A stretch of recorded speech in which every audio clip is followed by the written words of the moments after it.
Assalamualaikum warahmatullahi wabarakatuh. Alhamdulillah wassalatu wassalamu ala sayyidina Rasulillah wa ala alihi wa sahbihi wa walah, amma ba'du. Ayuhat talamid wa tilmizat min faslis sadis min madrasatil ibtidaiyah, arju minkum an takunu fi sihhatin wa afiyah wa an takunu musta'iddina fi dirasatil lughatil arabiyyah. Fi hadzal yaum sanastamiru darsal lughatil arabiyyah.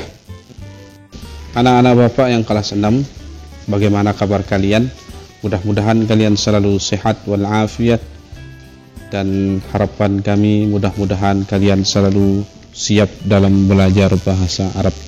Pada hari ini kita akan melanjutkan pelajaran kita yang sebelumnya tentang al-utlah, yaitu liburan. Dan kita akan membahas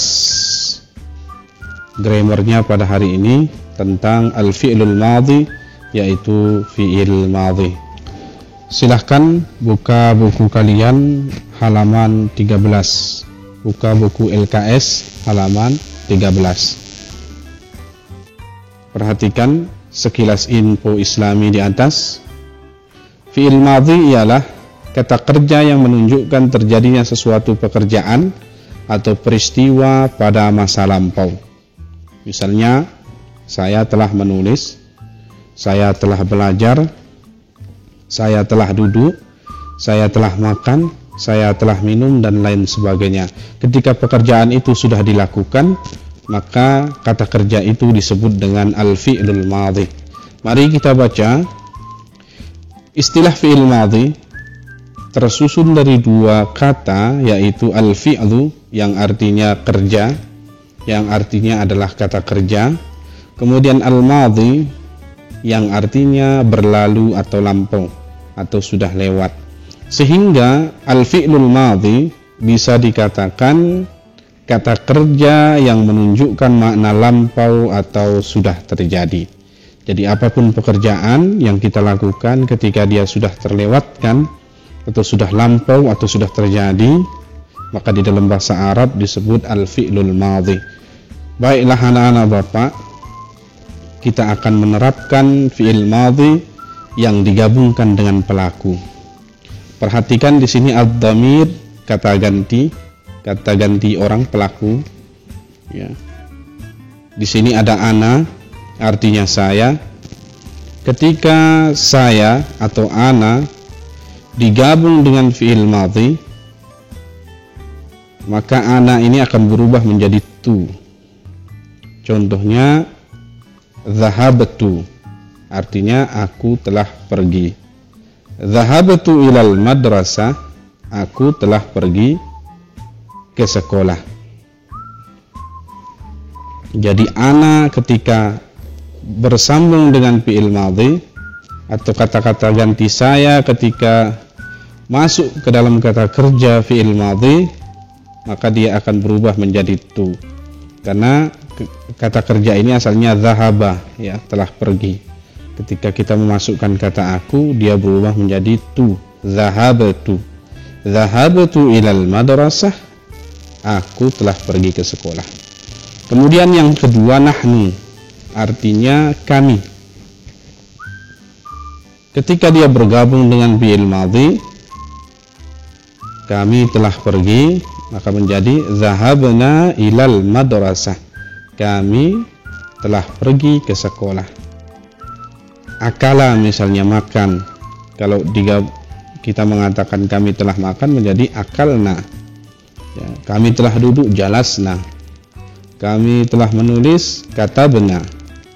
Nahnu akan selalu berubah menjadi na ketika dia bergabung dengan fi'il madhi.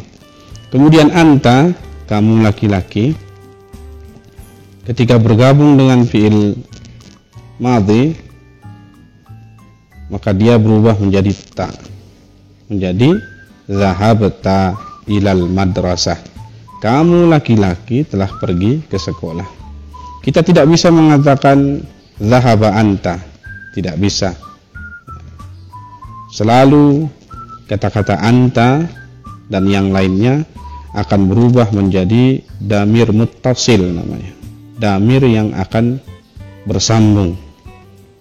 Kemudian anti ketika bergabung dengan fi'il madhi menjadi zahabti. Zahabti ilal madrasah.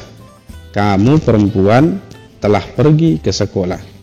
Jadi ketika kita ingin membuat kalimat di dalam bahasa Arab, kita mau mengatakan kamu perempuan telah pergi ke sekolah, kita tidak perlu mencari kata-kata kamu, kemudian telah, kemudian pergi, kita tidak perlu. Cukup kita menggabungkan fi'il madhi yang berarti telah dengan kata-kata kamu yang disambung menjadi zahabti.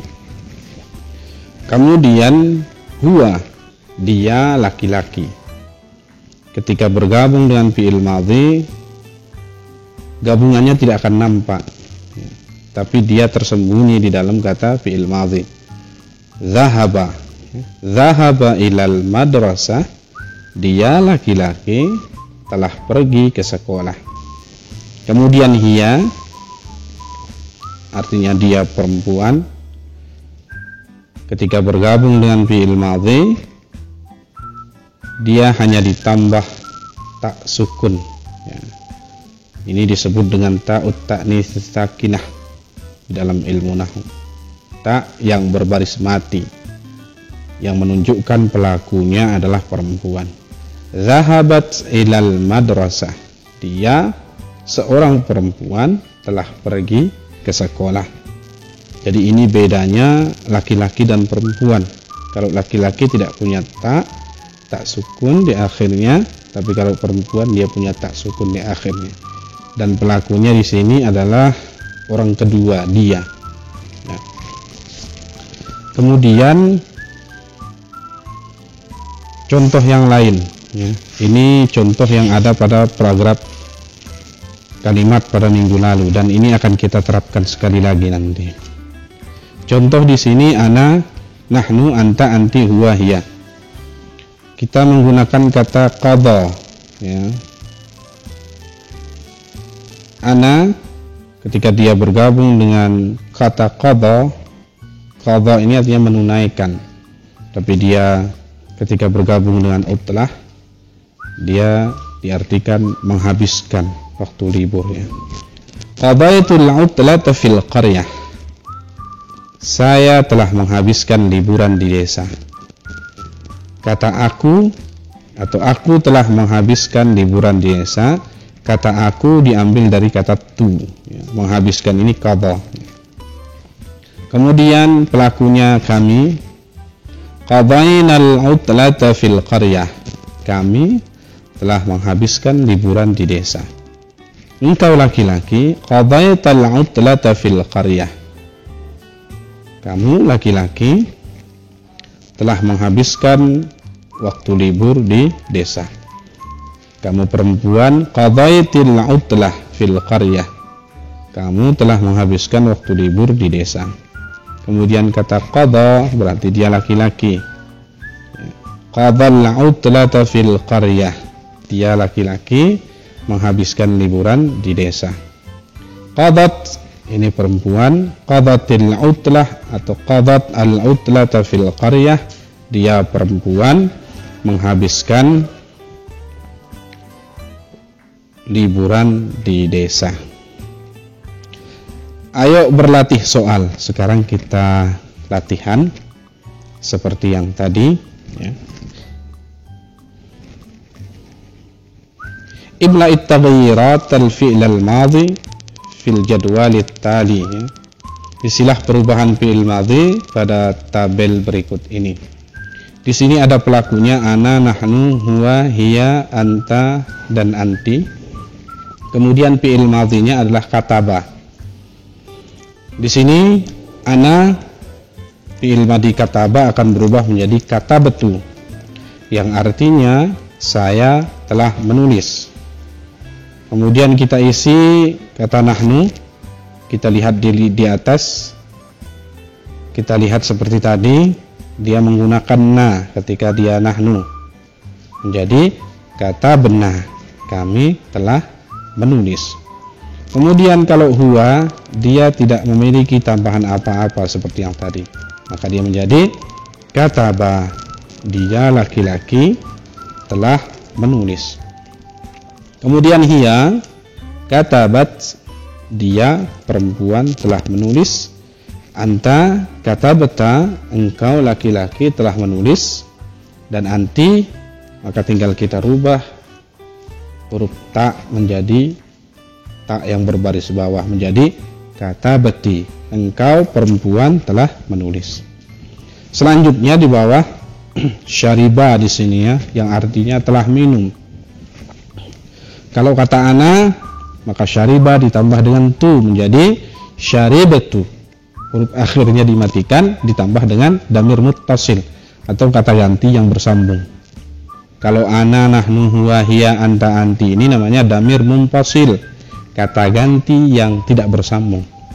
Ketika dia berhubungan dengan fi'il madhi, maka kata ganti yang tidak bersambung ini berubah menjadi kata ganti yang bersambung, sehingga yang diambil adalah ujung-ujungnya. Ana menjadi syaribatu, saya telah minum. Syaribatul qahwah misalnya, saya telah minum kopi. Syaribatul laban, saya telah minum susu. Syaribatul ma, saya telah minum air, dan lain sebagainya.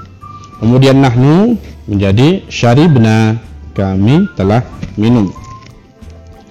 Hiya, huwa, syariba, dia tidak punya tambahan apa-apa seperti yang tadi. Syariba, dia laki-laki telah minum. Kemudian hiya, dia perempuan menjadi syaribat, ya, dia perempuan telah minum. Anta, tinggal ditambah kata ta menjadi syaribta, kamu laki-laki telah minum. Dan anti, maka dia menjadi syaribati, kamu perempuan telah minum. Ini sangat mudah sekali anak-anak Bapak. Mari kita terapkan di sebuah al-muhadatsah, di sebuah percakapan. Hawir ma'a sadiqika jayyidan, lakukanlah percakapan bersama temanmu dengan baik. Di sini ada Mustafa dan Mansur. Mustafa mengatakan, Assalamualaikum ya Mansur. Mansur menjawab, Waalaikumsalam ya Mustafa. Kaifa halu? Bagaimana kabarmu? Kata Mustafa. Mansur menjawab, Bi khairin alhamdulillah. Baik, alhamdulillah. Mustafa, aina qadaital utlah? Di sini Mustafa bertanya kepada si Mansur, dan Mansur ini adalah seorang laki-laki, maka dia menggunakan ta. Damirnya adalah anta, kamu laki-laki. Aina qadaital utlah? Di mana kamu menghabiskan liburan? Kamu ini diartikan dari kata ta. Mansur menjawab, karena Mansur akan mengatakan aku, maka ta ini dirubah menjadi tu. Tadi Mustafa mengatakan kamu, sekarang Mansur mengatakan aku. Qadaitul utlata fil qaryah. Aku menghabiskan liburan di desa. Perhatikan huruf ta-nya di akhir itu. Mustafa lagi bertanya, limadza qadaitul utlata fil qaryah? Ya.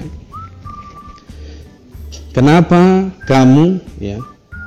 Sekali lagi kamu ada ta baris atas di sana. Pelakunya adalah anta, engkau laki-laki. Limadza qadaital utlata fil qaryah? Kenapa engkau menghabiskan liburan di desa? Mansur menjawab, li ziyarati jaddi wa jaddati. Mansur menjawab, karena atau untuk mengunjungi kakekku dan nenekku, atau karena mengunjungi kakekku dan nenekku. Kemudian Mustafa lagi bertanya, perhatikan fi'il madhinya zahaba di sini. Hal zahabta hunaka ma'a usratika? Apakah engkau telah pergi ke sana bersama keluargamu? Ini artinya ya. Mansur menjawab, na'am zahabtu. Perhatikan lagi. Tadi Mustafa mengatakan zahabta karena engkau. Sekarang Mansur mengatakan zahabtu karena artinya aku. Zahabtu hunaka ma'a usrati. Naam, ya. Zahabtu hunaka ma'a usrati. Ya, saya telah pergi ke sana bersama keluarga saya. Mustafa, madza fa'alta fil qaryah? Nah, fa'al ini adalah fi'il madhi. Fa'ala ya. Lagi-lagi dia menggunakan tak berbaris atas karena yang ditanya adalah kamu laki-laki. Mansur, Mustafa bertanya kepada Mansur, "Madza fa'alta fil qaryah?" Apa yang telah kamu lakukan di desa? Mansur menjawab, "At'amtu," ini fi'il madhi juga yang artinya memberi makan. "At'amtul ghanama wad dajaja, thumma nazartul manazira fil qaryah." Saya memberi makan ya, al-ghanam. Ghanam itu artinya kambing atau domba. At'amtul ghanama wad dajaja thumma nazartul manazira fil qaryah. Saya memberikan makan domba atau kambing, wad dajaja dan ayam, thumma kemudian nazartu. Nah, ini juga fi'il madhi, pelakunya adalah saya, maka dia menggunakan kata tu. Thumma nazartul manazira fil qaryah. Kemudian saya melihat ya pemandangan di desa. Mustafa lagi bertanya, "Mata wasalta ilal bait?" Nah, di sini juga fi'il madhi wasala, sampai artinya. Mata wasalta ilal bait? Kapan kamu sampai ke rumah? Mansur, wasaltu, saya telah sampai, ilal baiti lailan, saya sampai di rumah malam hari, lailan. Mustafa bertanya, bima sya'arta fil qaryah? Sya'ara artinya merasakan, perasaan. Bima sya'arta fil qaryah? Bagaimana perasaanmu di desa?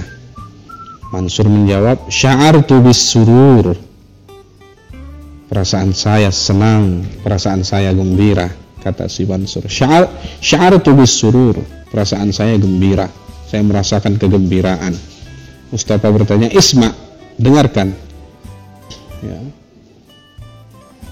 Daqqal jaras, ya. Daqqal jarasu, ya. Lonceng telah berbunyi. Di sini daqqul jaras barisnya keliru ya. Daqqal jarasu. Dengarkan, lonceng telah berbunyi. Mansur menjawab, hayya nadkhulul fasla ma'an. Mari kita masuk kelas bersama-sama. Itu artinya tadi. Kemudian tugas kalian di rumah, jawab halaman 16 dari 1 sampai 5, kemudian difoto dan dikirim ke nomor Bapak. Demikian anak-anak Bapak, insyaallah pada pertemuan selanjutnya kita akan lanjutkan pelajaran ini. Mudah-mudahan kalian paham. Ketika kalian tidak paham atau kalian kurang paham, silahkan bertanya di kolom komentar. Insyaallah Bapak akan jawab. Demikian pelajaran kita pada hari ini. Wassalamualaikum warahmatullahi wabarakatuh.